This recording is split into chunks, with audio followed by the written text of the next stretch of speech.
All right. Well, fuck.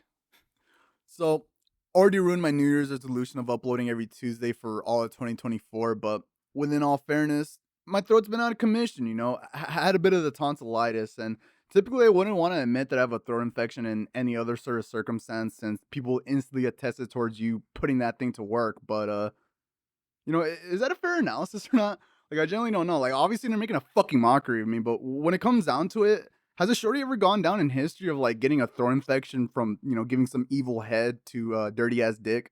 I don't know. That's maybe a question for mom, but since I haven't uploaded in two since I haven't uploaded in 2 weeks, I figured might as well upload now. I'm a very innovative person when it comes down to finding solutions of my own fuck up. So there you go. Hope you enjoy the video. So yeah, just to get right into it, the topic I wanted to go ahead and discuss in today's video is something I ironically think about a good amount, and that's the feeling of overwhelmingness.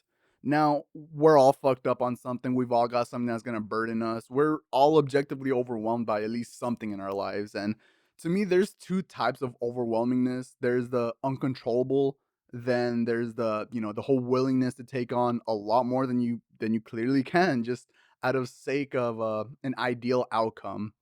And when it comes down to the uncontrollable, there's many factors that play into it. Such as like taxes, uncontrollable debt, fucking children, or things such as health issues. And I totally understand. There might be someone that's like, those things are controllable to an extent. Shut the fuck up. Yeah, for this video, I guess I more specifically wanted to talk about the willingness to take on way more than you clearly can. For me, it's a relevant thing because, as you could imagine, for someone that has a YouTube channel, I'm kind of a fucking loser here. Like, made plenty of bad decisions within my life, and simply put, whereas I once fucked around, it is now that I have found out. Trial by fire. And yeah, that's been the whole driving force behind me wanting to take on more ambitious risk, behind me compiling as many tasks as I possibly could take, even when I'm uncertain if whether or not I could accomplish them. And obviously, that stems from a lot of other things, such as the whole idea of metaphorically catching up, the idea of breaking the cycle. Just essentially not being okay with things just being okay. And I guess when I say that, I don't mean to make it sound as though there's anything wrong with wanting a simple life. I mean, realistically speaking, a life like that is destined for many of us out there. So it's just like, I guess the statements that I'm making in this video says more about the possible infantile regression that I'm going through than, if whether or not it's a fucking stupid idea to just want to get by in peace. But I guess my whole perspective on the thing is that I've already come to realize that no matter what angle you try to come into this life shit at, life's just always gonna try to bitch you. You're always gonna be getting those back shots. And so say that you're in a position of success where you have a fucking pretty good business, that you have employees and shit like that. You still have to have the concern of whether or not you're employing the right people, if you're making the right financial decisions, if you know some fucking person is gonna try to take what's yours. So it's like no matter what sort of decision you make in this life, the possibility and negative outcomes, they're always going to be present. So it's just like, might as well just put your fucking ass up for sale. I mean, might as well put the fucking fire under your ass. I don't know why my brain instantly went to fucking putting my ass for fucking sale, but I guess what I'm saying is being overwhelmed isn't inherently a good thing. Like, you shouldn't start fucking applauding as soon as you hospitalize yourself over a Google document or trying to make a fucking funny edit. But if you're striving for something you consider worthwhile, it's a good perspective to at least acknowledge that it's part of the process to occasionally think, oh, I'm kind of a dumbass. Oh, I might fuck up again.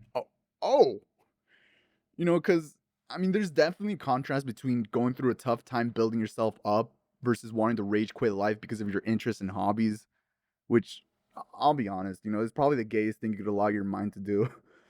Just the whole crucifying yourself over your fucking interest. But it makes sense to me how easily your mind could just escalate negative thoughts around your passions. Like, for example, I found the idea of needing to fit into a certain mold is just an always relevant thing for me, as well as a big ass fucking burden when facing any sort of challenge.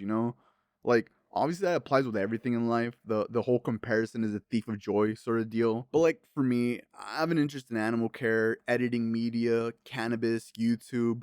But where my dumbass ends up fucking up is I deem these things as my ultra distinction, whereas then I have to be great at all these things at once, not later, like fucking now. So I end up busting my balls over a fucking false scenario that I have not lived up to, and as a result of that, I view people who are exceptional in these things as something I should go by. But the product is just me overanalyzing, micromanaging, and just crucifying myself over dumb shit that might not even matter at the end of the day or is actually relevant for me. So yeah, wanting to brute force my way into accomplishing things for me, it's made it so that I go in and out of this whole arrogance mode and built a false standard that I should go by where it's like I'm not doing these things or improving because I have a passion for it. It's because I want to be better than everyone else around me, which can arguably be a normal mindset to have, but for sure it has the potential to take away all the spirit and flow out of things when I'm just so focused on being the next animal lover or internet funny guy. But yeah, overall the impatience of it all makes sense to me, but at the end you're really just robbing yourself of happiness and contentfulness over things that may or may not even work at the end of the day. And that's a harsh reality that I tend to ignore, considering that I feel as though I'm not supposed to thrive in moving up the corporate ladder or just being well liked in everyday environments. So yeah, the biggest negatives is seeing the whole thing as an insurmountable goal that you don't even bother to try and accomplish versus having your desires become your biggest enemy. And all I could really think of after saying all that is the saying paralyzation through overanalyzation, which essentially is you overanalyzing things and considering all sorts of outcomes from your actions that you end up just not moving forward. But if there's really anything important that I want to leave off on this whole topic is that even coming to find out that these failed endeavors aren't for you, it's almost as fulfilling as actually accomplishing them. Because, I mean, don't get me wrong, you end up feeling depleted and borderline fucking suicidal, but it's like at least you tried type shit, you know? Anyways, what's really provoked the topic for this video is, I've been not really sure in which direction I want to fucking go in for many things, YouTube, animal care, all that stuff. But albeit there are opportunities for me that I'm gonna still go ahead and pursue.